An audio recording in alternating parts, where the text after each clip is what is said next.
हमारे अंदर पवित्रता नहीं है, नीच कर्मों को जब तक त्यागते नहीं हैं, अच्छे गुणों को तब तक अपनाते नहीं हैं, तब तक समझो कि भक्ति के रास्ते में चलने के लायक नहीं। हर काम को करने के लिए हमारे अंदर उस काम करने की क्षमता होनी चाहिए, योग्यता होनी चाहिए, वो गुण होने चाहिए। सत्संगी बनने के लिए भी कोई आसान काम नहीं है। इसके अंदर भी इंसान को अपने अंदर वो गुण, वो योग्यताएं, वो खूबियां पैदा करनी पड़ती हैं नहीं लेकिन करनी पड़ती हैं। और वो खूबियां कहाँ मिलती हैं? वो गुरु के दरबार में, गुरु की रहनुमाई में, उनके उपदेश के द्वारा, उनके द्वारा जो वचन फरमाए जाते हैं वो जीव हित और कल्याण के लिए ही होते हैं। परंतु ये सदियों से मन इस काल और माया के बंधन में है। उनकी दी हुई शिक्षा, उनके पढ़ाए हुए पाठ छोड़ना बड़ा कठिन है। इसलिए संत कहते हैं कि अभ्यास करो। गुरु आपको जो मंत्र देता है, ज्ञान देता है, शिक्षा देता है, उसको कहते हैं कि उसका अभ्यास करो, उसको भूल ना जाओ। अगर उसको भूल जाओगे तो फिर ये काल उस बिल्ली की तरह से दाव लगाए बैठा रहता है। जिस प्रकार से बिल्ली अगर चूहे को देख लेगी कि इस बिल में चूहा घुसा है तो उसके पास बैठ जाएगी, और जब तक वो नहीं निकलता है, जब तक उसको वो नहीं मार लेती है, क्योंकि वो उसकी खुराक है, तब तक वो वहाँ से उठती नहीं है। उसकी पहरेदारी, चौकीदारी, हाजिर रह के पल पल उसके बारे में सोचती रहती है, देखती रहती है। इसी प्रकार से हमें भी अपने मन की रखवाली पल पल बैठ के इस प्रकार से ध्यान लगाना पड़ता है। जब कहीं जाके ये मन सीधे रास्ते पे आ जाता है, लेकिन आने के बाद भी थोड़ी सी लापरवाही हुई ना और ये फिर वापस भटक जाता है। क्यों भटक जाता है? कि दुनिया के रस, दुनिया की जो वस्तु चीज़ें हैं वो इसको लुभाती हैं। भक्ति में कोई ऐसा रस नहीं है कि आपको एक ही बार में या शुरू में ही वो आनंद आना शुरू हो जाए। भक्ति के लिए हम कम जाते हैं, लेकिन संसारिक ख्वाहिशें हमारी बहुत होती हैं। संसारिक ख्वाहिशों को पूरी करने के लिए जाते हैं, लेकिन अगर सही सच्चे मन से हम जाएं तो संसारिक ख्वाहिशें तो अपने आप ही उनसे पूरी होती चली जाएंगी। क्योंकि जो रास्ता हमें दिखाया जाता है उस रास्ते पे चलने से, उस खजाने से सब वस्तुएं प्राप्त होती हैं। कोई भी ऐसी चीज नहीं जो उससे बाहर हो, क्योंकि सब कुछ मालिक के हाथ में है। लेकिन जब तक गुरु पर यकीन, विश्वास और प्यार नहीं है, जब तक गुरु में तुम्हारी आस्था नहीं है, तब तक लाख नाम जपया करो, मन मर्जी से, मन मुक्ता से कोई भी काम करोगे, आपको कभी फायदा, हमें तो क्या किसी को हुआ ही नहीं। जिन्होंने भी दुनिया में अपना काम किया, अपने गुरु की संगत में रह के, गुरु के विश्वास को जीत के, उनके साथ प्रेम करके उन्होंने जो वस्तु पाई, दूसरा कोई साधन नहीं था ऐसा। और जितने भी इतिहास को टटोल के देखोगे तो गुरु का और शिष्य का जो नाता विश्वास का, प्रेम का है, ऐसा नाता दुनिया में दूसरा है भी नहीं। दुनियादारी के जितने भी नाते हैं हमारे स्वार्थ के नाते हैं, हमारे लालच के नाते हैं। लेकिन वो जो नाता है उसमें कोई दूसरी मिलोनी नहीं है, इस संसार के पदार्थों का उसमें कोई संबंध नहीं है। लेकिन दुर्बुद्धि इंसान को जितना भी समझाओगे उस पे कोई असर भी नहीं पड़ता इन बातों का। लेकिन जो भक्त भगवत प्रेमी हैं, जो अपना कल्याण चाहते हैं, जो इस संसार के पचड़े से सदा सदा के लिए मुक्त होना चाहते हैं और जो जन्म मरण का रोग लगा है उससे बच जाना चाहते हैं, तो उसका एकमात्र साधन यही है कि वो जम की फांसी, वो काल की डोर जो हमारे गले में घली हुई है, वो सतगुरु के बिना कोई काट नहीं सकता। और जिन्होंने सतगुरु के प्रेमी हुए उन गुरुमुखों की अगर कहानी और बातें सुनोगे तो आपके जो मन की बातें हैं, जो तुम्हारे ऐसे कोई भ्रम पड़े हुए हैं दिल में, उन भ्रमों को टूटने में देर नहीं लगती। और उन प्रेमियों की जब कथा कहानी हम पढ़ते हैं, सुनते हैं या सत्संग के माध्यम से जब जब फरमाई और बताई जाती हैं, तो वो हमारे विश्वास को भी दृढ़ करती हैं और वो हमें इस ओर आगे बढ़ने का मौका देती हैं, सिखाती हैं कि जब उन्होंने ऐसा किया था तो हम क्यों नहीं कर सकते। अनेकों चीज़, अनेकों घटनाएं ऐसी हुई जो इस बात को सिद्ध करते हैं। निजामुद्दीन औलिया की कहानी पहले भी आपने सुनी होगी, बहुत बड़े पीर हुए हैं। उनके ज़माने की बात है, एक सेवक आया, गरीब था, आके कहता है उनसे कि लड़की की शादी है, मेरे पास खर्च करने के लिए कुछ भी नहीं है, आप मेरी मदद करो। अब संतों की रमज कोई अगर समझ जाए कोई तो फिर सब कुछ ही आ गया उसको। लेकिन हम तो अपने मन से, अपनी बुद्धि से, अपनी चतुराई से किसी चीज़ को जांचते, भांपते और उसके बारे में मूल्यांकन करते नहीं। संत की वाणी झूठी हो तो भी सच्ची करके जानी। संत की बात में भ्रम पैदा ना करो। अगर भ्रम पैदा कर लिया तो सब मिथ्या हो जाएगा, सब खत्म हो जाएगा। संत वचन पलटे नहीं, पलट जाए ब्रह्मांड रवि का तेज घटे नहीं, चाहे जुड़ आए घमंड। संत वचन पलटता नहीं है, परिणाम उसका हमेशा अच्छा होगा, सुखद होगा, सकारात्मक होगा। लेकिन उसके लिए थोड़ा इंतजार करना पड़ेगा। और जो डामाडोल मन वाले होते हैं ना, उनकी वो परीक्षा भी होती है, वो जांच लिए जाते हैं। उनके लिए अगर थोड़ा विलंब लगता है उसमें, तो वो डामाडोल स्थिति वाले लोग तो अपना पास पकड़ जाएंगे। जो दृढ़ और पक्के होंगे वो नहीं हिलते। उससे पहले ही बता दूं, बाबा फकीर चंद हुए हैं, महर्षि शिवटलाल के ही शिष्य थे, अपने अरमान साहब के गुरु भाई थे। और महर्षि जी इलाहाबाद के पास में अध्यापन का कार्य किया करते, उसके साथ साथ वो बड़े विद्वान थे, पढ़े लिखे थे, आर्य समाज में भी रहे। और जब राधा स्वामी मत में आए तो उन्होंने अनेकों सब धर्मों पर, जैन, ईसाई, आर्य, सनातन, सब पर जितने भी थे, क्रिश्चियन या दुनिया में प्रचलित जितने धर्म थे, और जिन जिन का कभी जिक्र और बातें आई तो उन्होंने हर धर्म के बारे में लिखा और उनके बारे में कभी किसी की आलोचना नहीं की, उनकी अच्छाइयाँ लिखी। क्योंकि दुनिया का कोई भी धर्म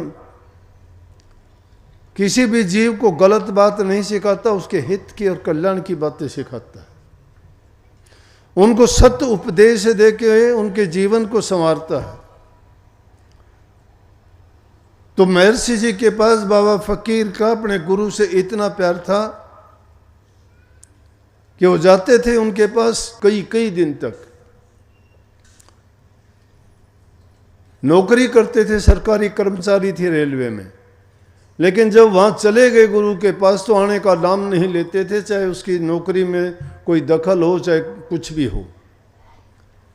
लेकिन गुरु तो जानता है कि शिष्य का अहित ना हो, ऐसा कभी उसको नहीं करने देते। वो जैसे भी करेंगे शिष्य का हित ही करेंगे हर बात में। तो कई तो ऐसे अवसर आए कि उनको बांध बांध के रस्सों से रेल में डलवाते थे और कहते थे कि वापस जाओ अपने काम।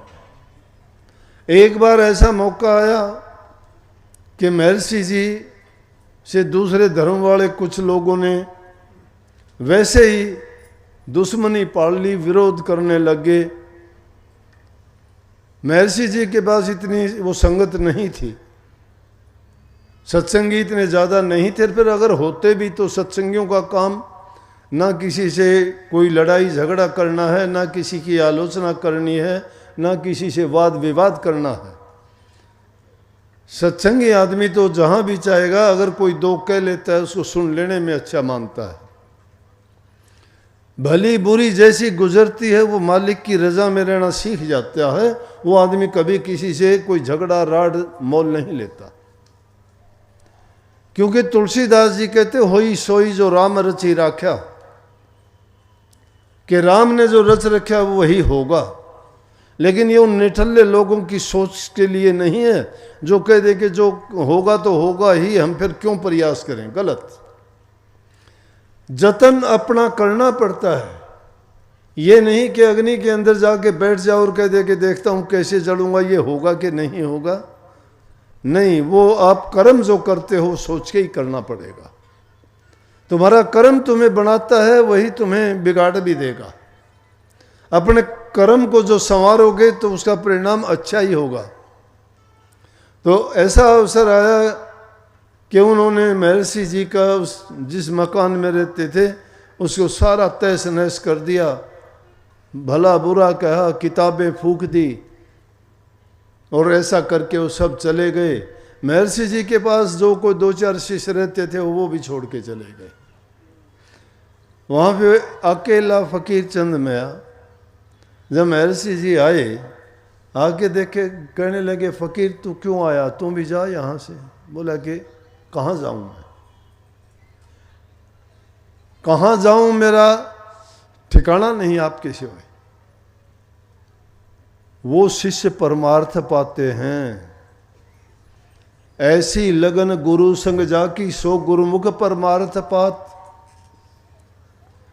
और ऐसी लगन नहीं है जाकी सो सब हिरसी जानो जात। जिसकी गुरु की ऐसी लगन होगी कि बोला कि और उसके घर होंगे, उनके परिवार होंगे, उनकी दुनियादारी होगी, मेरा कोई नहीं आपके सिवाय, कहाँ जाऊंगा मैं। महर्षि जी ने कहा वाह, एक तो मुझे मिला, एक तो मुझे मिला। मिलना बड़ा कठिन है, बहुत कठिन है। अरब खरब में लाखों में एक हो जाए तो भी बहुत बड़ी बात है। स्वामी दयानंद जी आर्य समाज के संचालक थे। समाज कल्याण के लिए वो आए। दुनिया में फैले पाखंडों को, भ्रमों को उन्होंने मिटाया, आडंबरों को तोड़ा, लोगों को सच्चाई का रास्ता दिखाया, जो भ्रम पड़े हुए थे उनसे निकाल के सही रास्ता दिखाया। लेकिन उनके साथ भी दुनियादारों ने क्या किया, दुश्मनी कर ली। वो भी एक जगह इसी तरह से जलसा करके, और जब चलने लगे तो 2 या 4 आदमी खड़े होकर रोने लग गए। बोला क्या बात है। बोला जी आप तो जा रहे हो, हम तो 4 ही हैं हमें। बोला 4 हो। अपनी पीठ थपथपाई, कहने लगे वाह दयानंद तूने 4 तो बना दिए। बोला कि मैं तो अकेला था, मैंने यार ये समाज चला दिया, तुम 4 हो। 4 तो पता नहीं क्या कर देंगे। कहने का तात्पर्य ये है, जो इंसान सच्चाई के साथ लगता है वो किसी का इंतजार नहीं करता। और जो सच्चे मन से, पूरी लगन से जो काम करता है ना, प्रकृति की शक्तियां उसके साथ आके जुड़ जाती हैं, उसको हौसला, ताकत और करने के लिए बल देती हैं। उसके लिए सभी रास्ते खोलती चलती हैं। वो चलने वाला होना चाहिए, लेकिन निर्बल दुर्बल विचारों का आदमी कहता है कि मैं क्या करूं, मैं कैसे करूं। जो अपने विचारों को गिरा लेता है उसका कुछ हुआ नहीं करता है। गुरु हमेशा शिष्य को सकारात्मक बुद्धि देते हैं, सकारात्मक विचार देते हैं, उनके विचारों को ताकत और शक्ति देते हैं। वो कहते हैं कि तू सब कुछ कर सकता है और कर सकता है। लेकिन मैंने बात बताई, यकीन आना संतों की बात पर बड़ा कठिन है। जब उन औलिया साहब के पास में वो गया, जाके कहने लगा कि पीर साहब मेरी लड़की की शादी है, मुझे कुछ चाहिए मदद आपकी। निजामुद्दीन कहने लगे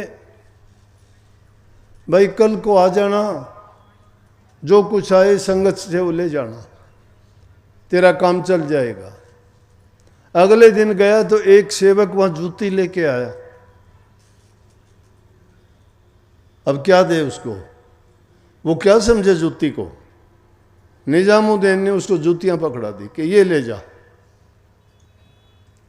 जूतियां लेके चल दिया। सोचता है मन में, क्या किया गुरु, क्या करूंगा जूती से, जूते मेरे पास है, जूतियों से शादी थोड़ी होगी। लेकिन क्या पता उन्होंने, संत ने तुझे क्या दे दिया। वो जूती नहीं, वो बहुत बड़ी दात दे दी उसको, दुनिया का खजाना दे दिया। यही बात है कि संत की रमज को ही अगर कोई समझ गया तो उसको भक्ति कोई अलग चीज नहीं है। संत को पहचानना ही मुश्किल होता है।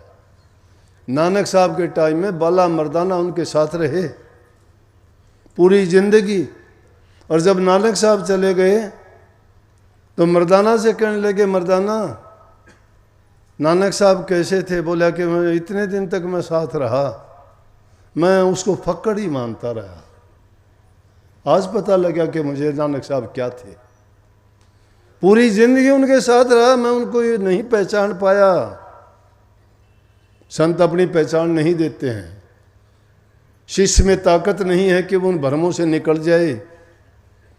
संत अगर वो दृष्टि अपनी बना ले, वो दृष्टि ऐसे नहीं बनती। ये बुद्धि नहीं, ये दुर्बुद्धि है।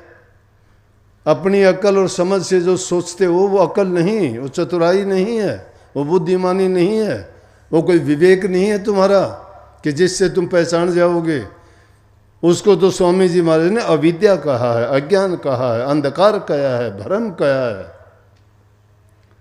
उन्होंने कहा कि हे विद्या तू बड़ी अविद्या, ते संतन की कदर न जानी, संत केवल प्रेम के सिंधु तू उल्टी बुद्धि कीचड़ सानी। संत तो प्रेम के सिंधु हैं, उनसे जो प्रेम की दात अगर ले लेता है तो उसको कौन कमी रह जाती है। लेकिन लेगा कौन, शुद्ध और पवित्र हृदय वाला लेगा। संत किसी का भरम नहीं निकालते, किसी का पर्दा नहीं उठाते। जानते हैं कई सोच लेते हैं कि गुरु को क्या पता है, मैं ज़्यादा जानता हूँ गुरु से। तो वो जानते कुछ नहीं है। जानते हैं गुरु को ही जान जाओगे तो सब कुछ पहचान जाओगे, पूरी दुनिया को ही जान जाओगे। ऐसे ही गुरु होते तो उन गुरुओं की क्या व्याख्या करें। निजामुद्दीन औलिया ने जूतियां दे दी, सेवक लेके जाता है, जूती है, मन में विचार है क्या करूंगा इनका। लेकिन सामने से क्या देखता, अमीर खुसरो आ गया। अमीर खुसरो बहुत अमीर था उस टाइम में, बड़ा व्यापारी। वो भी औलिया साहब का ही शिष्य था।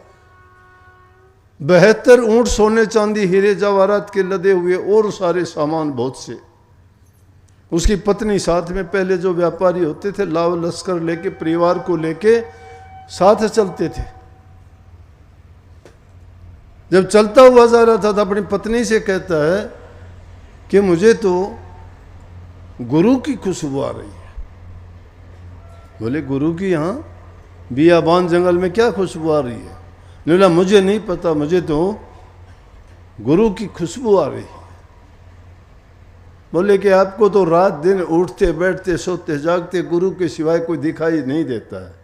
आपके मन में ख्याल वही बना रहता है, आपको उन्हीं की याद जो आती है उससे आपने महसूस किया, बोला कि नहीं ये बात नहीं है, मेरा मन कहता है कोई ना कोई चीज़ है गुरु की। सामने से जब देखा और वो आदमी सामने जूती लेके गुजरा तो खुशबू पीछे से आने लगी, वो उधर चला गया, वो काफिला लेके आगे निकल गया। बोला कि वो खुशबू तो पीछे आ रही है, बात गड़बड़ है, इस आदमी में गड़बड़ है। जाके उसको बोले भाई साहब रुको ना, वो तो वैसे ही चिंता में था, बोलते ही रुक गया। बोला बोलिए क्या बात है? बोला कहाँ से आ रहे हो? बोला क्या आ रहा हूँ, गुरु के पास गया था, लड़की की शादी थी, गुरु ने कहा आ जाना, तेरे कल जो मिलेगा मदद करेंगे तेरी। क्या मदद की? बोला गुरु ने तो मुझे जूतियाँ पकड़ा दी। बोला अरे जूतियाँ दे दी गुरु ने। वो गुरु की कदर जानता था, वो गुरु के दिए हुए प्रसाद को समझता था, वो गुरु के महत्व को जानता था। गुरु है क्या, गुरु चीज़ क्या होती है। और वो तो पीर थे, संत तो बहुत बड़े ऊंचा दर्जा होता है। पीर ओलियार ये चीज़ें संतों से बहुत नीचे दर्जे के होते हैं, संत तो सबसे ऊंचा दर्जा है। बस कहने लगा तो अच्छा ये जूतियाँ तू मुझे दे दे, इसके बदले में जो चाहे वो ले ले। बड़ा खुश होया, उसने सोचा कुछ तो मिलेगा। बोला क्या दूँ? बोला आपकी मर्जी हो वो दे दो। बोला 72 ऊँट है, 70 ऊँट ले जा। 70 ऊँट उस इंसान को सोने चांदी हीरे जवाहरात के उन जूतियों के बदले में दे दी। 7 आदमी भेज दिए कि जाओ इसके घर तक पहुंचा के आना। वो उन जूती की कीमत थी। कहने लगा इनकी मैं कीमत अब भी नहीं दे सके। और वही जूतियां ले जाके पीर साहब के आगे रख दी।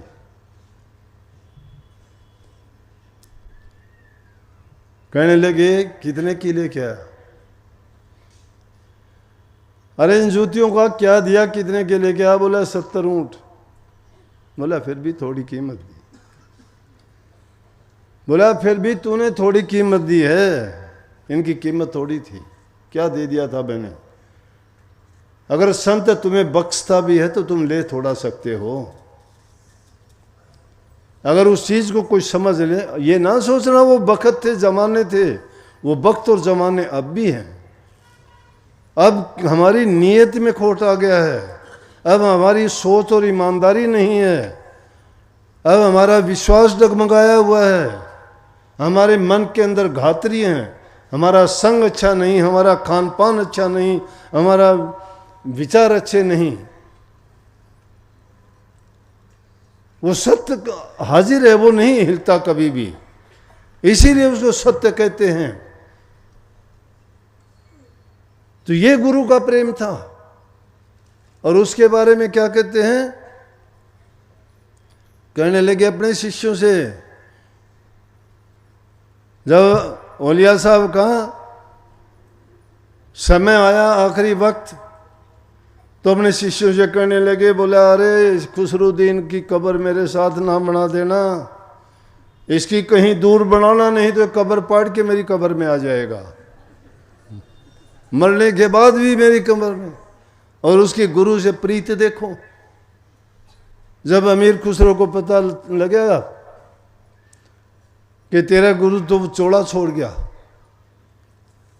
आया और आके कब्र को मत्था मारा उसने। और उस टाइम पे क्या बोला कि नारी सोई सेज पर,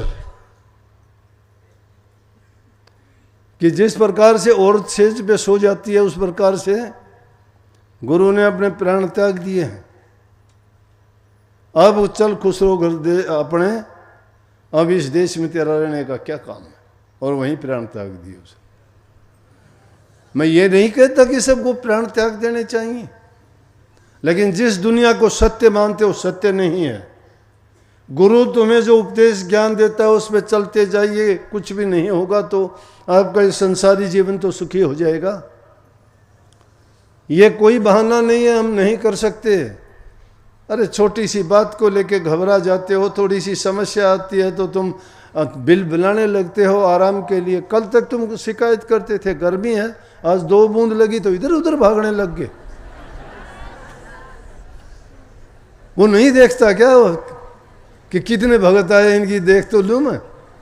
जगह ढूंढते फिरते हैं वहां सिर छिपा लूं। जब गर्मी में तो तड़पते हुए कोसते थे कि गर्मी इतनी कर दी, गर्मी इतनी कर दी, और आज फिर 2 बूंद आते ही कोसना शुरू कर दिया। हमेशा उसकी रजा में रहना सीखिए। बुरा भला वक्त जो गुजरता है उस पर नजर रखिए, देखते रहिए। वो आजमाता है, परीक्षा लेता है, परखता है कि जीव में कितनी सहन शक्ति है, कितना इसमें धैर्य है, क्या इसने सीखा, क्या किया है। आए सत्संग के लिए हो, मानता हूं यहां तो सांख शनि में नाटकबाजी में आते तो भी लोग ऐसा ही करते जैसा हम करते हैं।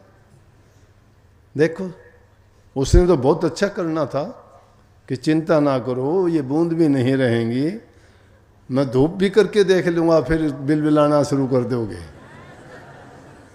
लेकिन जो टिक जाते हैं उनके लिए कभी ऐसा होता नहीं है। आदमी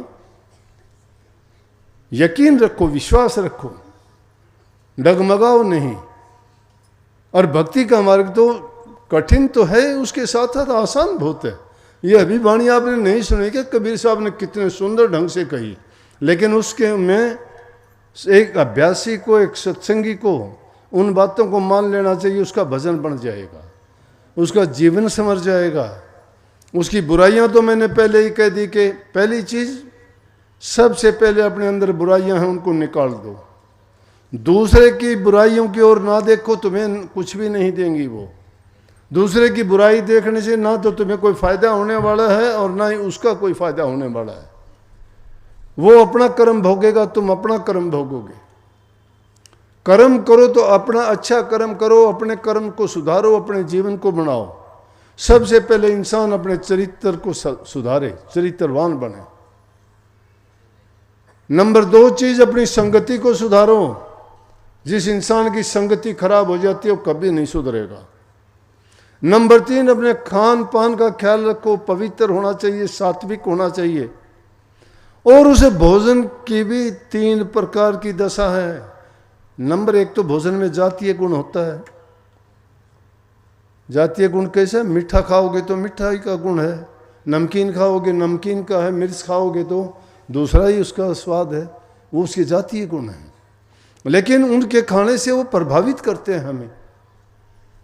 वो भी कोई सात्विक भोजन है, बिल्कुल हल्का शुद्ध भोजन, पवित्र एकदम। वो जो खाते हो तुम्हारे विचारों को वैसा ही बना देगा। लेकिन जो लोग ज़्यादा इस तरह का भोजन खाते हैं, ज़्यादा चरपरा, ज़्यादा नमकीन, ज़्यादा तला हुआ, ज़्यादा घी तेल, ज़्यादा मक्खन मलाई, ज़्यादा मिठाई, वो क्या करता है, वो अपना असर दूसरा ही दिखाता है।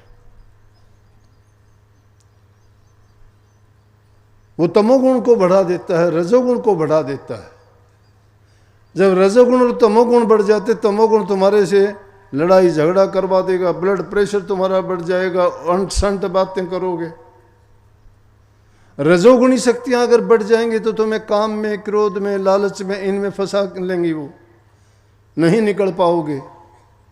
रजोगुणी शक्तियों के कारण ही तो बड़े बड़े राजे महाराजे डिगे। उनका अगर पूछा गया तो क्यों, कि वो विलासी हो गए, भोजन उनके तामसी भोजन हो गए। जो वो भोजन खाते थे उनके कारण उनकी बुद्धि सही नहीं रही, और ऐसे खान पान के कारण आदमी विवेकहीन हो जाता है। विवेकहीन आदमी ही ऐसे कर्म और कर्तव्य किया करता है। लेकिन एक सत्संगी और अभ्यासी को चाहिए कि अपने खाने पर वो विशेष ध्यान दे, घरों में प्यार प्रेम और शांति रखे। ये मुख्य बात है। जहाँ शांति है, जहाँ प्यार है, जहाँ आपस में मेल जोल है, वहाँ तो सारी की सारी चीज़ें तुम्हारे ही हक में आएंगी। जो काम अगर तुम्हें शुरू में लगेगा ये हम नहीं कर पाएंगे, आसानी से होगा, जिसमें तुम्हें लगे इसमें टोटा लगेगा, उसमें तुम्हें नफ़ा मिलेगा, वो आदमी रेत को भी हाथ लगाएगा वो सोना बन जाएगा। लेकिन जिस घर में आपस में प्यार नहीं है, लड़ाई झगड़ा रहता है, एक दूसरे पर विश्वास नहीं है, बड़े छोटे की कदर नहीं है, वहाँ पर अगर देखोगे तो कितना भी तुम्हारे घर में धन दौलत है वो सब मिट्टी में मिल जाएगा। तुम्हारे विचार दूषित हो जाएंगे, आपस में लड़ाई झगड़ा हो जाएगा, इकट्ठे नहीं रह पाओगे, टुकड़े टुकड़े होके अलग अलग बिखर जाओगे, और जहाँ बिखराव हो जाता है वहाँ सब कुछ विनाश का कारण हो जाता है। हम समाज में रहने वाले प्राणी हैं। समाज में अगर घर में प्रेम होगा तो हमारी गृहस्थी ठीक है, समाज में अगर प्यार प्रेम होगा तो शांति रहेगी, तो समाज उन्नति करेगा, और जिस देश के लोग नागरिक और समाज ऐसा है वो देश उन्नति करेगा। वहाँ सुमति होती है, जहाँ सुमति है वहाँ सब कुछ है। इस वाणी में फिर अभ्यासियों का नंबर आता है, हम जैसों का। गुरु से दीक्षा ले ली, नाम ले ली, गुरु कहता है अभ्यास करना, हम भूले से कभी नाम ही नहीं लेते। कोई एकाध होगा वो थोड़ा बहुत 1-2 मिनट बैठ लेता होगा तो शिकायत करता है आके, कहता है जी मेरा मन भजन में नहीं लगता, मेरा ध्यान नहीं लगता, अभ्यास करने के लिए बैठता हूँ, मेरे विचारों में पता नहीं क्या क्या आना शुरू हो जाता है। अब मैंने ये बातें बताई, इस तरह का व्यवहार जब करते हो, आम जीवन में तुम्हारे उन चीज़ों की दखल अंदाजी है तो तुम्हारे विचार भी वैसे ही होंगे। किसी के साथ झगड़ा है, ध्यान में बैठोगे, झगड़ा की बात याद आएंगी। कोई तुमने चोरी या कोई ऐसी बात हो गई है तो तुम्हें चोरी की बात याद आएंगी। या किसी के साथ कोई मन मुटाव या कोई तुम्हारी कहा सुनी होगी तो तुम जब भी अभ्यास और नाम के सुमरण के लिए बैठोगे तुम्हें वही बात तुम्हारे मन में चलती रहेंगी। तुम अपने आप से ही झगड़ा कर दोगे अंदर में, अभ्यास कहाँ से करोगे? तुम्हारे मन में 2 तरह के विचार उठने शुरू हो जाएंगे, एक तो जो तुमने किए थे वो, और दूसरे उसका समाधान ढूंढना शुरू करोगे। मैं क्या करूं, इसका बदला कैसे लूं, उसका मैं इलाज क्या करूं? वैचारिक झगड़ा। कभी साहब कहते घर में झगड़ा भारी, साधो घर में झगड़ा भारी। इस घर के अंदर तो झगड़ा पहले ही बहुत ज्यादा है। लेकिन उस वक्त में जब ऐसे हालात होते हैं तो गुरु को याद करो, नाम को याद करो, अपने आप को लानत दो कि मुझे करना क्या था, किस काम के लिए बैठा था। उन विचारों को एक तरफ फेंकते चलो, उनको छोड़ते चलो, और शुद्ध और अच्छे विचारों को उनकी जगह लगाते चलो। तुम्हारा मन बुराइयों से जब खाली हो जाएगा, सद्गुण उसमें जब आ जाएंगे तो तुम्हें ये शिकायत करने का मौका नहीं मिलेगा। लेकिन आज समाज में हो गया क्या, कोई शराब, कोई कबाब, कोई सुल्फा, कोई गांजा, कोई दारू, कोई अफीम, ये चीज़ें पी के उनको ना शर्म है, ना लिहाज है, ना किसी का छोटे बड़े का कोई वो मान करते हैं, ना उनकी बातों को मानते हैं। और जब इन बातों में वो पड़ जाते हैं तो बर्बाद कर देते हैं, अपने घर को बर्बाद करते हैं, अपने आप को बर्बाद करते हैं, धन को बर्बाद करते हैं। और ये करते करते समाज में ऐसा रोग फैल जाता है, एक को देख के दूसरा, दूसरे को देख के तीसरा। नहीं देखते आज रोजाना की अखबारों टीवी की खबर नहीं देखते, सोशल मीडिया पे खबर नहीं देखते। बाप बेटे का झगड़ा है, भाई भाई का झगड़ा है, बहन भाई का झगड़ा है, पति पत्नी का झगड़ा है। अब भी होंगे 10-20 ऐसे। मेरे पास रोजाना 5-7 केस जो आते हैं वो अजीब अजीब केस सुनने में आते हैं। क्या हो गया इस देश को, जिस देश के हमारे संस्कार क्या थे? हमारे देश को दूसरे देश के लोग नकल किया करते थे। जहाँ कहते थे सीधी बात कि परमात्मा के दर्शन करने हो तो हिंदुस्तान में जाओ, और आज देश में ये सब होने का कारण क्या हो गया, कैसे हो गया? वो संतों की शिक्षा लोप होगी, अच्छे संस्कार बच्चों को हम नहीं दे पाते, अपनी संतान के प्रति हम लापरवाह हो गए हैं। फिर कैसे उनका सुधार होगा, कैसे कल्याण होगा? संत अपना काम करते रहते हैं, सही बात है, भक्ति के रास्ते पे चलो, लेकिन इन बातों को मानो। जब तक इन रास्ते पे आप नहीं चलोगे आपको कुछ मिलने वाला नहीं है, बर्बाद हो जाएगा। अपनी संतान के ऊपर नजर रखो, किसके पास बैठता है, वो क्या काम करता है, उसकी संगति सही है नहीं है। तुम उनकी इच्छाओं की पूर्ति करते रहते हो, उनकी इच्छा पूर्ति ना करो। उनकी तो इच्छा तो किसी की भी पूरी नहीं होती। जरूरत अगर उनकी अगर है तो जरूरत पूरी करो। विद्यार्थी है, उसके काम आने वाली चीज़ें उसको दीजिए। लेकिन इच्छाएं जो वो पैदा कर लेता, वो इच्छा पैदा करने में तो तुम उसको बर्बाद करने में लगे हुए। अच्छी संतान पैदा कर दोगे तुम्हें कुछ, फिर गुरुओं की ज़रूरत नहीं है इनके पास जाने की। मैं कहता हूँ ना जाओ तुम, ना गुरु के पास जाओ, ना तुम सत्संगों में जाओ, ना गुरु से दीक्षा लो, लेकिन अपना कर्म तो सुधारो कम से कम। अपने कर्मों को क्यों बिगाड़ते हो? लेकिन डर लगता है, संतों के पास डरने जाने से डर लगता है। क्यों? वो कहेंगे कि बुरी आदतें छोड़ो, नशा ना करो, मांस मिट्टी ना खाओ, चोरी ना करो, आदमी स्त्री का धर्म निभाओ, पत्नी पति का धर्म निभाओ, और माँ बाप दोनों हो तो संतान का धर्म निभाओ, और संतान अगर है तो माँ बाप के प्रति अपने कर्तव्यों को सही ढंग से निभाओ। जब अपनी अपनी जगह पे अपने धर्म का पालन जब करते हो तो धर्म अलग से कहाँ हो गया? किसी धर्म की जरूरत ही नहीं है। ये धर्म पनपे क्यों? ये धर्म इसीलिए पनपे कि जहाँ बुराइयाँ हुई उन बुराइयों को हटाने के लिए अच्छे आदमियों ने प्रचार किया कि बुराइयाँ हटनी चाहिए।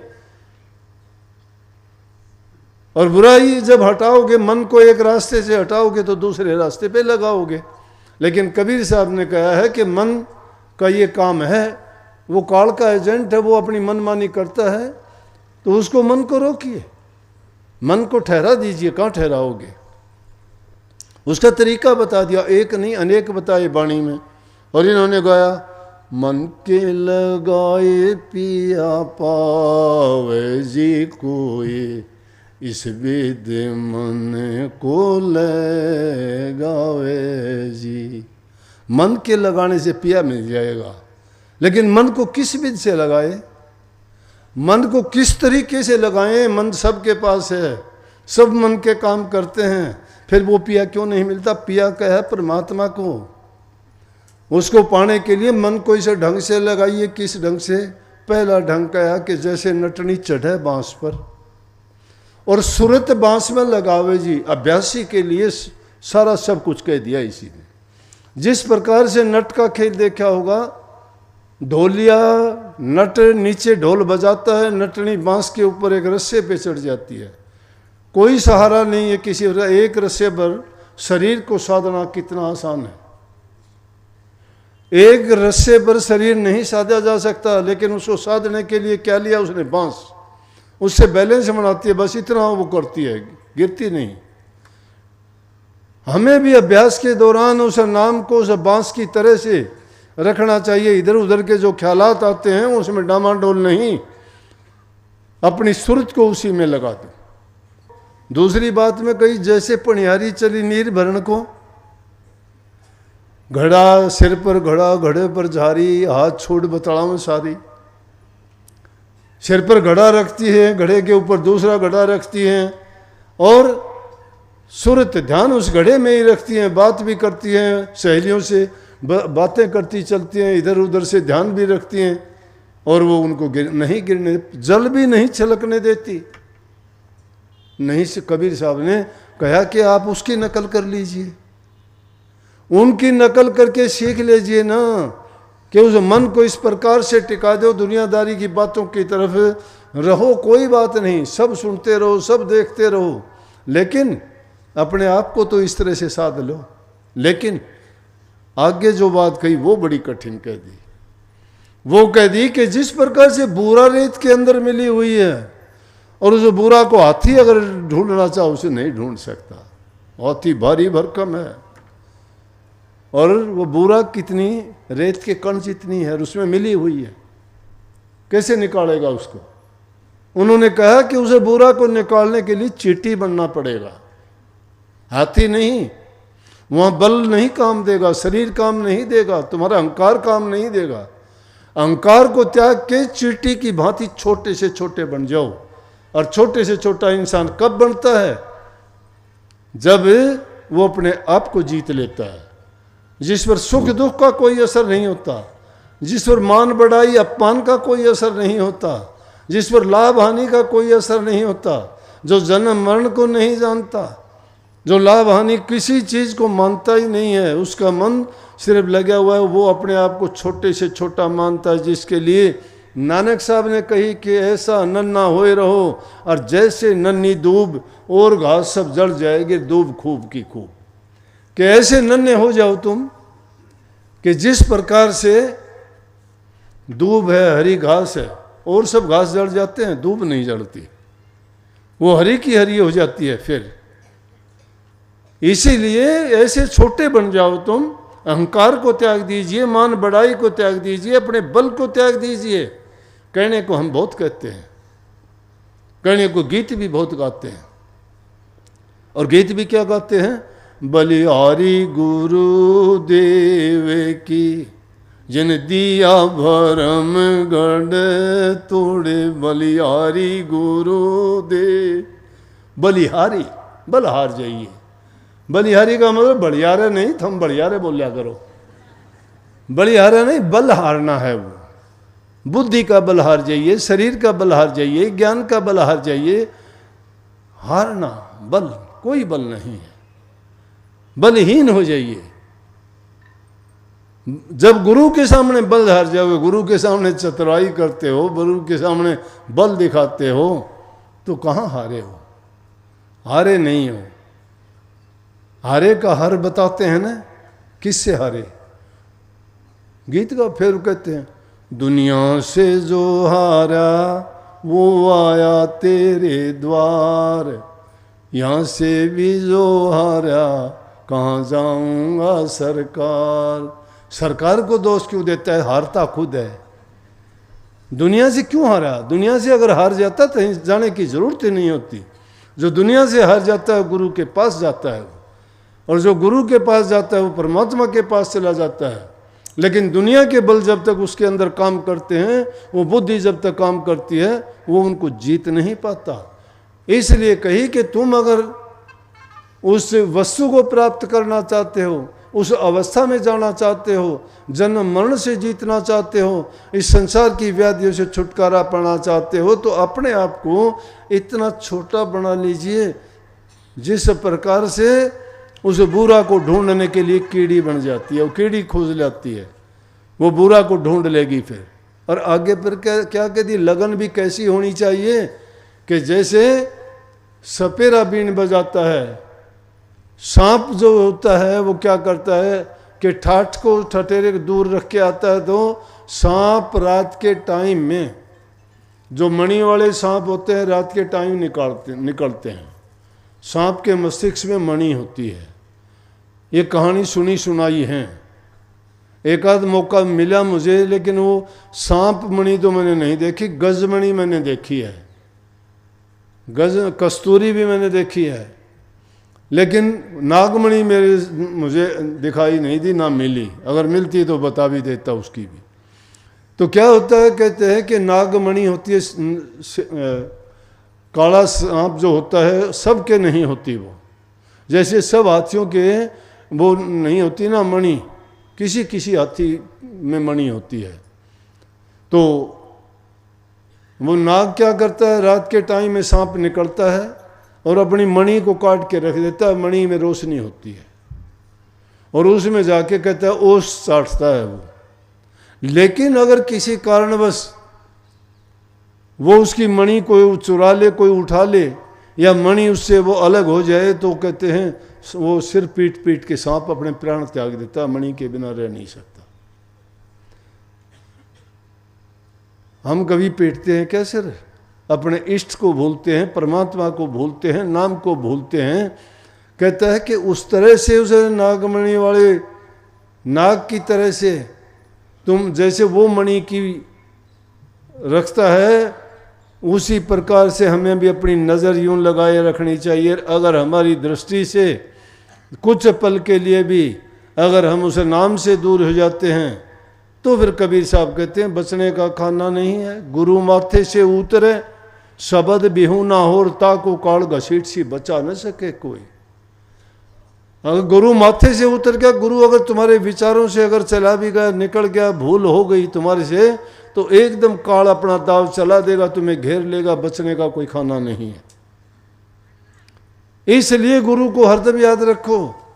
गुरु को हरदम याद कैसे रखो? ये ना बिना गलत फहमी पाल लेना कि हमेशा गुरु को ही गुरु गुरु करे जाओ, नहीं। गुरु को याद रखने का मतलब गुरु की शिक्षा, गुरु का उपदेश। जब भी कोई काम करते हो तो उसमें विचार कर लेना चाहिए, क्या ये हमारे गुरु ने जो शिक्षा दी है उसके अनुसार बात सही है या गलत है। वो फैसला है उस समय में, उस बात को याद रखो, क्योंकि गुरु की बात हमेशा तुम्हारे हित की होगी, तुम्हारे लाभ की होगी। तो उस बात को याद रखोगे तो कभी भी तुम भटक नहीं पाओगे और गुरु तुम्हें रास्ता दिखाएगा। इसलिए इस वाणी में ये बातें जो सारी बताई गई कि इन बातों को अगर हम अपना लें तो ये हमें शिकायत करने का कभी मौका ही नहीं मिलेगा कि भाई मेरा भजन नहीं बनता, मेरा सुमन नहीं बनता, या मेरे विचारों में बदलाव आ गया। अगर तुम सत्संगी हो और अभ्यास करते हो, और जब कभी ऐसी घटनाएं कोई घटती भी हैं सही करते करते, कि जब कभी तुम्हारे विचार खराब हो जाएं या तुम अपने विचारों से गिरो, या नाम लेते वक्त तुम्हें और तरह के कोई ख्याल आने शुरू हो जाएं, तो समझ लेना चाहिए कि तुम उस बात को खोजने का प्रयास करो कि मैंने कोई गलत अन्न तो नहीं खा लिया, मैंने किसी गलत आदमी की संगति तो नहीं कर ली, किसी और ऐसी चीज़ का मेरे जीवन में तो सम्मिलित होना नहीं हो गया है कि जिसके कारण मेरे विचार खराब हुए, या मेरी। जब इन बातों का आप ख्याल करोगे तो तुम्हें पता लग जाएगा कि किस कारण से आपके साथ ऐसी घटना हुई। सब चीज़ों को भूला करो, नाम को ना भूला करो। नाम आपके उस सब चीज़ों को संवारने वाला है, तुम्हारे जीवन को बनाने वाला है। और ये जीवन तो चंद रोज का है, लंबा चौड़ा काम नहीं है। ये मार्ग, इसमें तो आते हैं जाते हैं। पेड़ पर कितने पत्ते टूटते हैं, हरा भरा रहता है, सुंदर लगता है, टाइम निकलता है, पीला पड़ता है, छोड़ देता है पेड़ को। पेड़ भी उसकी परवाह नहीं करता, पत्ता भी कहीं का कहीं जा गिरता है, कहाँ गए। हम कोई अनूठी चीज नहीं है, ख्याल किया करो प्रकृति में। ये जीवन हमारा भी इसी तरह से लुढ़क जाएगा, चले जाओगे। लेकिन जो इंसान जीवन रहते हुए अपना काम कर जाता है उसको पछतावा नहीं होता। इस जीवन में आए हो तो नेक काम करो, भलाई के काम करो, परहित के काम करो, पर उपकार करो। दुनियादारी को कुछ अच्छा दे के जाओ जिससे आने वाले लोग ये कहें कि हाँ कोई आया था। और यूं दो रोटी खा के जीवन अगर निकालना ही है तो क्या है, करते रहो, क्या मिलेगा। जो ऐसी बातों में पड़ जाते हैं वही लोग अपना नुकसान उठाते हैं। अरे गुरु को तो तुम मानते ही नहीं हो, गुरु के साथ तो कपट करते हो, धोखा करते हो, चतुराई करते हो।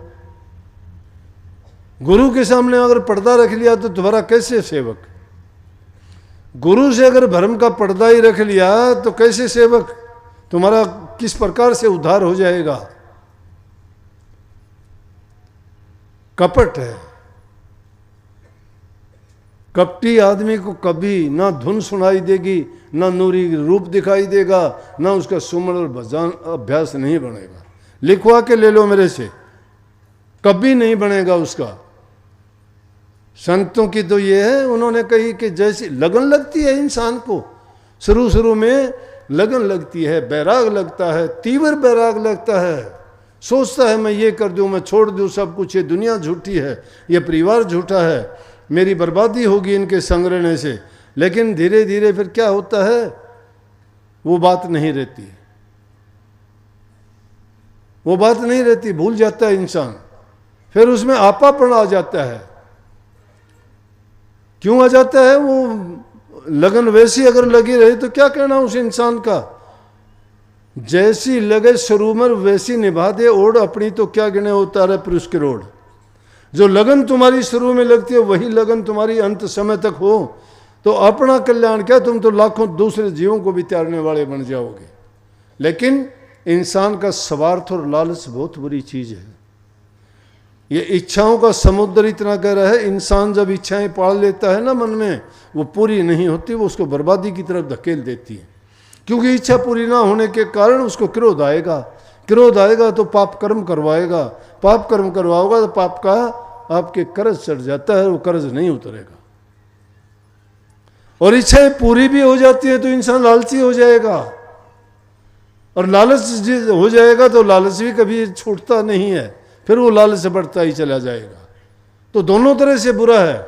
इसलिए इस इच्छा का पुराने ज़माने में महात्मा लोगों से मैंने सुनी हुई थी, और ऐसे महात्मा लोग भी इच्छा का, तृष्णा का, तो वो विशापा वाले वो बोला कर दे, पहले एक साधु बोले, पीछे दूसरे साधु बोले, वो कहें हाय हाय साधु इच्छा बुरी बला, दूसरे भी बोलना फिर हाय हाय इच्छा बुरी बला। तो इसका छापा डालना चाहिए हमें कि ये जो इच्छा, ये तृष्णा, ये वासनाएं हमें गिरा देती हैं, इनमें इनका तो छापा डालो, इनका तो पीछा छुटाओ, इनसे बच जाओ। ये इंसान को रास्ते से भटका देती हैं, और जो आदमी इनसे जीत जाता है वो ज़िंदगी को जीत लेता है। इंसान की बाजी ज़िंदगी से लगी हुई है, और ये ज़िंदगी एक ऐसा खेल है, इस खेल में लड़ाई कहीं बाहर नहीं, अपने से ही लड़ाई करनी है, अंदर में ही लड़ाई करनी है, बड़े बड़े दुश्मन करने हैं। तीर तबक से जो लड़े सो तो सूर ना होए, माया तज करनी कर सूर कहावे सोए। सूरवीर वो नहीं होता कि युद्ध के मैदान में 2 4 5 7 को मार देगा, नहीं। सूरवीर वो है अपने मन के, अपने अंदर में बैठे हुए दुश्मनों को जो जीत ले, वो सूरवीर है। और वो सूरवीर किसके? माया के बनाए हुए हैं, और वो माया के बनाए हुए जीतने में बड़ी कठिनता पेश आती है। तो कभी भी किसी काम को मुश्किल ना सोचो, इंसान कर सकता है। जिस दिन करने लग जाओगे उसी दिन वो काम की शुरुआत करते ही मंजिल तुम्हारी ओर सरकनी शुरू हो जाएगी। और जो बैठे हुए देखते हैं, कहते कैसे करूँगा कैसे करूँगा, तो वो तो कैसे ही करेंगे, नहीं होगा। यहाँ जहाँ हम बैठे हैं ये जंगल बियाबान था, झाड़ियाँ खड़ी हुई थी, ऊबड़ खाबड़ ऊँची नीची थी, कितने सुंदर पेड़ हैं, कैसा महल खड़ा हो गया, कितना सुंदर गेट हो गया, कितने भक्त लोगों ने यहाँ के प्रसाद लिया। वही भूमि आज पावन भूमि है, इस पे आग गुजरने वाले लोग मत्था झुका के निकलते हैं। क्यों? किसने बनाई? शुभ कर्मों ने बनाई। इतने लोग जहाँ प्रभु के नाम का सुमरण करते हैं, उसका गुणगान किया जाता है, उसके गुणों का बखान किया जाता है, वो वायुमंडल भी पवित्र हो जाता है। उसमें से गुजरने वाले पक्षी जीव जंतुओं के भी विचार शुद्ध और पवित्र हो जाते हैं। इस जगह पर रहने वाले पक्षी भी अपने आप को निर्भय और निश्चिंत मानते हैं कि हमें कोई कुछ नहीं कहेगा, यहाँ भगत लोग रहते हैं। और बुरी गली में से तो निकलते हुए भी इंसान को भी डर लगेगा, देखियो कभी कुत्ता ना पड़ ले, समझे? इसलिए भाई नाम अगर लिया है, नाम की कमाई का सुमरण किया करो, अभ्यास किया करो, लेकिन उससे पहले जो मैंने बातें बताई वो जरूरी है। दूसरों की तरफ नहीं, अपनी तरफ देखो हमारे अंदर कमी क्या है। अपने चरित्र को तुम अच्छा बना लोगे ना, कहने वालों से ना परवाह मानना। कहने वाले तो परमात्मा को भी बहुत कहते हैं, क्या का क्या बोलते हैं, परमात्मा को भी गालियां देते हैं, कोसते रहते हैं रात दिन। उनमें क्यों? अपनी नहीं देखते ना, वो तो खुद पवित्र हैं, परमात्मा से ज़्यादा जानते हैं, उससे ज़्यादा बुद्धिमान हैं। परमात्मा गलतियां करता है, अनेकों गलती करता है, रोज करता है, वो तो हम नहीं करते कभी भी। अरे छटाक से मन भार को तोलना चाहते हैं हम, देखो क्या औकात हमारी, कोई अकल समझ की बात है क्या? इसलिए अगर अवगुण देखते हो, अपने अवगुणों को देखते चलो और देख के उनको त्यागते चलो, और जब त्यागोगे उनकी जगह खाली होगी, वहाँ अच्छे गुणों को भरो। जब तुम्हारी बुराइयां निकलती चली जाएंगी, अच्छे गुण जब आते चले जाएंगे, तो तुम्हें अपने आप ही ये महसूस होने लगेगा कि तुमने क्या पा लिया। इसी जीवन में तुम्हें मिल जाएगा जो मिलना है। ये ना सोचना कि कोई तुम्हें गुरु विमान में बिठा के ले, कोई गुरु विमान में नहीं लेके जाता। गुरुओं का विमान यहीं लगा हुआ है। इस विमान में वही बैठेगा जो अपने आप को सुधार लेगा, अच्छे गुण अपना लेगा, गुरु की कही वचन पे चलेगा, उसको हम गुरु भक्ति कहते हैं। जो गुरु भक्ति में खरा उतर जाता है वो अपने जीवन से भी खरा जाता है, उसके दोनों जीवन बढ़ते, संसार भी बढ़ता है। और जब संसार से जाता है तो सुखाला जाता है, उसको कोई चिंता परवाह नहीं होती। ना यहाँ कोई लेके आया था कुछ, ना कुछ यहाँ से लेके जाएगा। तुम्हें छोड़ना पड़ेगा, ना छोड़ोगे तो लोग छीन लेंगे, छीन लेंगे। 1 टका भी कोई नहीं ले जा सकता। जीवन है, तुम्हारे पास है तो दान करो, पुण्य करो, भूखे गरीब की मदद करो, सेवा करो, बंदगी करो, सबसे प्रेम से रहो, मीठा बोलो। क्या घसता है मीठा बोलने में? अपने आप को बड़ा मानते हो। अरे किसी अगर तुम ऐसे गरीब से, शरीफ से, दुर्बल से आदमी से बात करोगे, उसकी खुशी का ठिकाना नहीं रहेगा। अगर तुम उसे टोक दोगे तो वो लाख कोसेगा कि भाई ये समर्थ है, ये बलवान है, ये ताकतवर है, ये धनवान है, ये बड़ा है, ये विद्वान है, ये पढ़ा लिखा है, मुझे कह सकता है। नहीं, तुम उस वक्त में ऐसे आदमी को खोज के उसके साथ 2 मिनट बात करोगे, तुम्हें वो दे जाएगा जो तुम्हें बड़ा आदमी नहीं देगा, कभी पूरी जिंदगी में नहीं मिलेगा। किसी के दिल को जीतना आसान काम नहीं है, और दिल जीतना है प्रेम से। प्रेम एक ऐसी दवा है जो सबको जीत लेती है, और प्रेम उसके हृदय में पैदा होता है जो निष्कपट होता है। कपटी आदमी के दिल में कभी प्रेम नहीं होगा, कभी दया नहीं होगी। जिसके दिल में दया और प्रेम नहीं है वो किसी धर्म को नहीं मानता। और दया धर्म का मूल है, पाप मूल अभिमान। अभिमान जो करता है वो पाप का मूल है। नाम लेने से सत्संगी नहीं हो जाता कोई। कभी सोचते फिर नाम ले लिया सत्संगी हो गया। सत्संगी जो ना आता है यहाँ और नेक काम करता है, मैं उसको सत्संगी मानता हूँ। सत्संगी अगर बनना चाहते हो तो नेक काम करके दिखाओ, घरों में प्यार प्रेम रखो। ये सास अपनी बहुओं को तानेबाजी ना दो, अपनी बेटी की तरह से उनसे प्यार करके दिखाओ। और बहुओं को भी चाहिए कि अपनी सास को माँ से भी ज़्यादा प्यार करो। देखो तुम्हारा घर सबरग हो जाता है कि नहीं हो जाता। लेकिन आपस में ये तुम एक दूसरे के लुका मिची का जो खेल खेलते हो वो बर्बादी का कारण बनता है। और तुम्हारे बीच में उस दाने की तरह, तुम 2 पाटों के बीच में उस चक्की की तरह से तुम्हारे घर वाले तुम्हारे बेटे पीसते हैं, और उनका परिणाम कभी अच्छा नहीं होता। इसलिए घरों में प्यार प्रेम शांति रखना ज़रूरी है। नशे विषय विकारों से बचो। समाज में बहुत बड़ी बुराई है, ये हर तरह से बर्बाद करती है। तो आशा करता हूँ कि आपको मेरी बात कोई अच्छी लगी होंगी तो अपना लोगे, बुरी हो वो छोड़ दियो, बोझना मरियो में ले जाऊंगा मेरी। लेकिन अच्छा करने का प्रयास ज़रूर करना।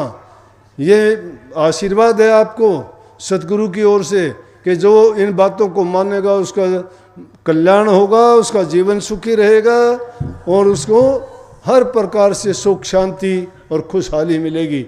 सबको बहुत बहुत आशीर्वाद। राधा